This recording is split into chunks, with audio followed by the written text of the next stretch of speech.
This is a massive problem for F2P players, ... Wuthering Waves.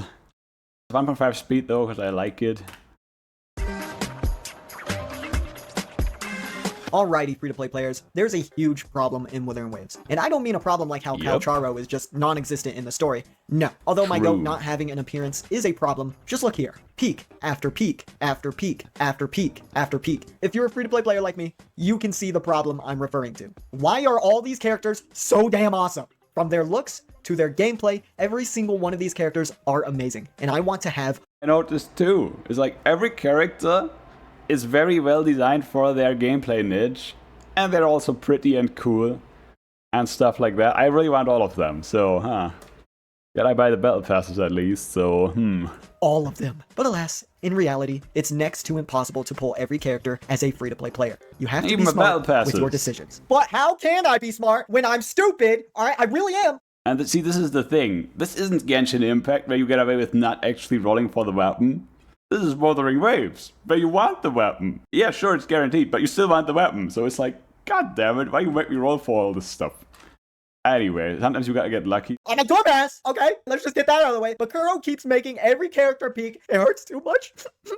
It hurts to skip anybody. Let's relax here, okay? Let's relax. Stop your crying, you little bitch. Let's start from the beginning. At launch of Wuthering Waves, we had Jiyeon, the first ever character in the game. He's clearly got the looks. Chad, strong-looking man. I mean, he could probably rip my head off if he wanted to. But he also has spear attacks, a dragon. It's all super cool. Not to mention, he's very good too. All that being said, you might think I pulled him. I didn't. Even though I didn't want him. I wanted more dungeon copies or something, and then I got this guy at like below 40 pulls.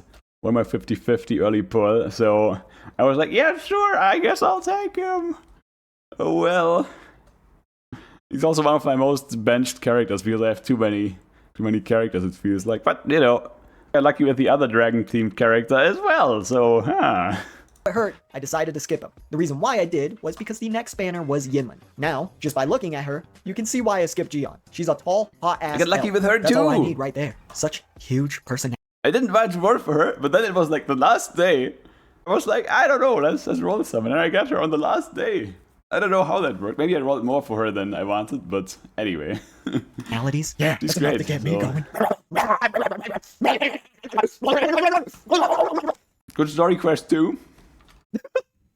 Dude, what the hell is wrong with me? I even freaked my dog out a little bit doing that.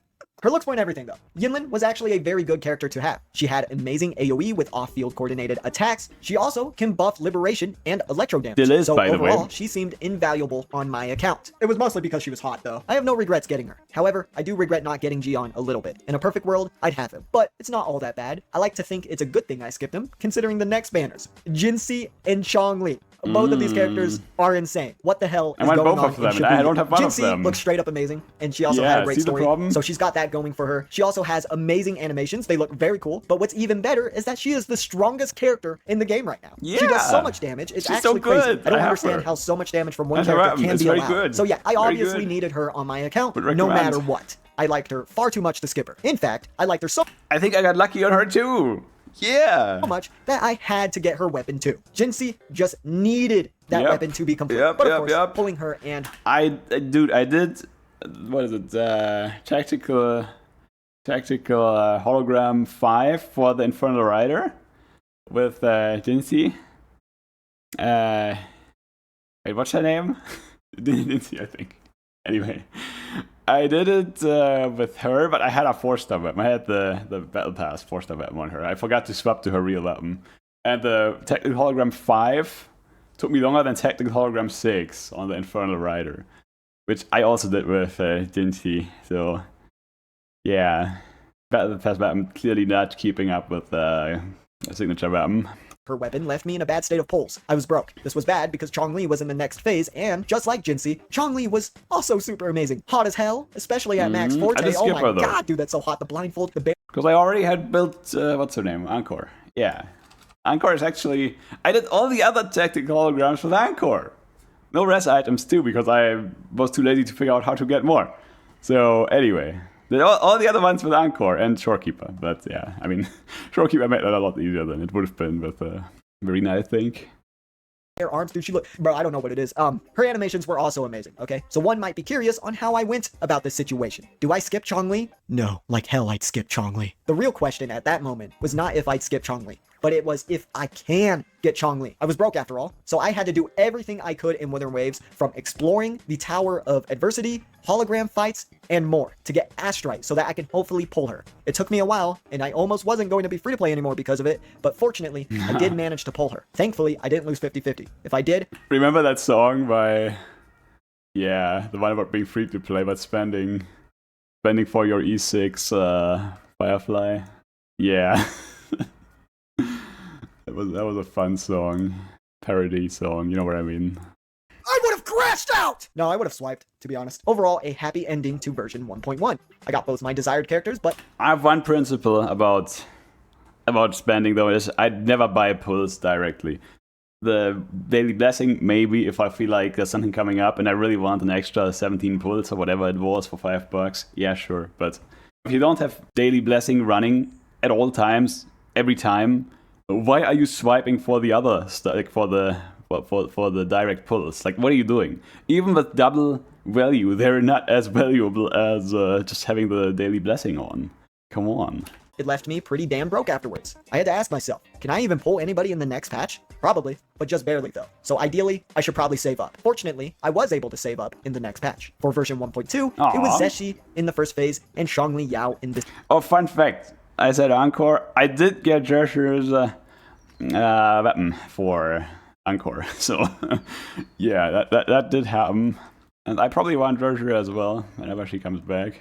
Second, Changli Yao was actually given to players for free, which I am super grateful for. Kuro must have been aware of how broke a lot of players were after Jinhsi and Changli. As for Zeshi's case, I decided to skip her, even though it hurt a little because I actually really liked her. Her playstyle was awesome, and her personality is pretty awesome. She was also really good with Jinhsi. I kind of wanted her just for that sole reason. But of course, even though I just said I was skipping her, I had to test the waters, if you know what I mean, by throwing a couple 10 pulls at her, which surprisingly was lucky, kinda. I did get a 5-star early, but it wasn't Zeshi, it was Verena. That of course means I lost 50-50, so now my next 5-star is guaranteed. So I need to save that guarantee for the next character. Fast forward to present day, we are now in version 1.3. The next character in question was none other than the Shorekeeper. And yeah, I'm glad I saved my guarantee for her. She's beautiful, her story is probably the best thing I've ever seen, and the best part is, she is everything Verena is, but better. So that means I'm free from using that little goblin on every team. Shorekeeper was everything I needed. Skipping her wasn't an option. Now that we're all caught up now, you might be asking, what is the plan now? Well, I neglected to mention earlier that Camellya was actually teased before Shorekeeper came out. Camellya is a strongly desired character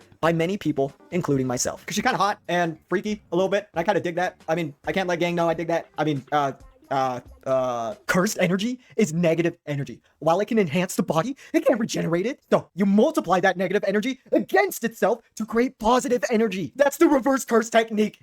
Anyway. Not if you do Terrence Howard maths. And I did watch the Demystify Psy podcast episode with him. They actually did mess around with his idea of sub-quarks structure, curved objects. The way he explains it, the stuff he's speculating about on the sub-quarks level, you actually couldn't do 1 + 1 is 2 there. So, doesn't mean it's true, but, string theory also doesn't seem like it's true, so maybe good to develop new ideas. Just saying. And hey, maybe if he produces some products, which he said he's gonna do, I mean, it would be sweet.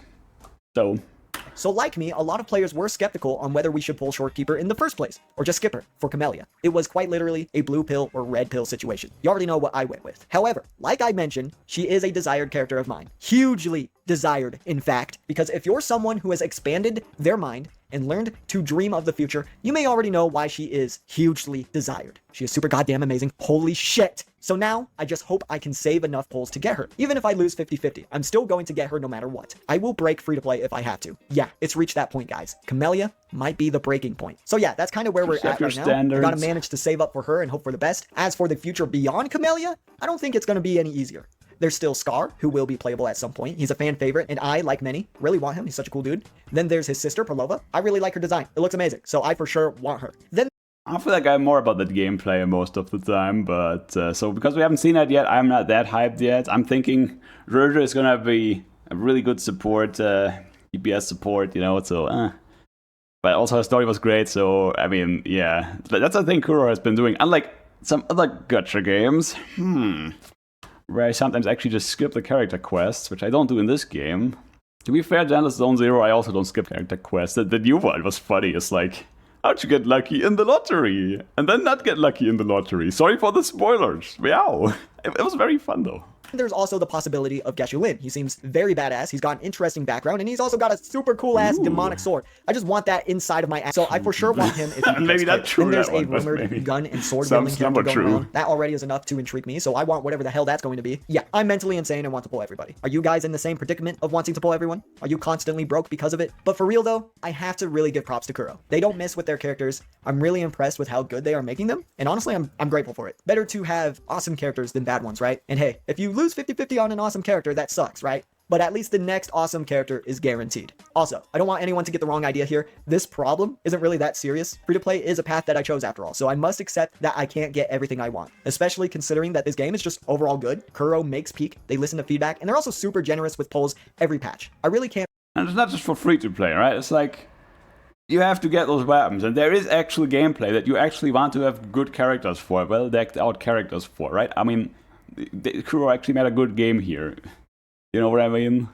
Be mad at all. Wuthering Waves is so good that I am going to break free to play soon. I'm fine with that. I believe that the devs deserve the money when I break. I already feel guilty. Just have your standards. That I haven't yet. Anyway, let me know your thoughts down below. If you enjoyed the video, and the devs definitely deserve the money, so consider liking and subscribing while you're down there. Thanks so much for watching. I'll see you guys in the next one. Peace out.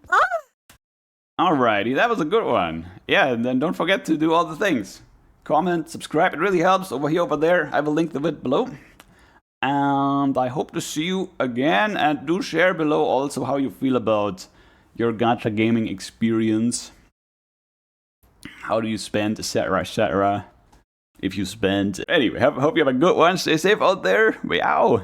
And I hope we meet again.